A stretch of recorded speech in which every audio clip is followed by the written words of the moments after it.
Otsid oma järgmist meretööd? Itaalia kutsub ja neil on pakkumine, millest sa ilma jääda ei taha.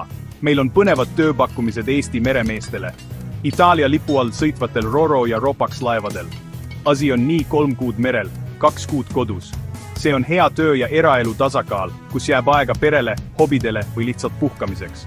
Palk on konkurentsivõimeline, kuni 6500 eurot kuus vanemtüürimeestele ja teistele mehaanikutele. Madrused, kokad, toitlustustöötajad, igale oskustasemele leidub koht. Palka makstakse laevas oldud aja eest.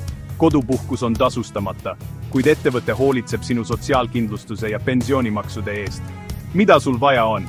Euroopa Liidu kodakondsust, vähemalt 1-aastast töökogemust oma ametikohal ja elementaarseid itaalia keele oskusi. Kui sul on Itaalia maksukood, on see suur pluss. Nii et kui oled valmis stabiilseks tööks, Vahemere liinideks ja professionaalseks keskkonnaks, võib see olla sinu järgmine samm. Kandideeri kohe ja alusta oma järgmist mereseiklust Itaalia lipu all.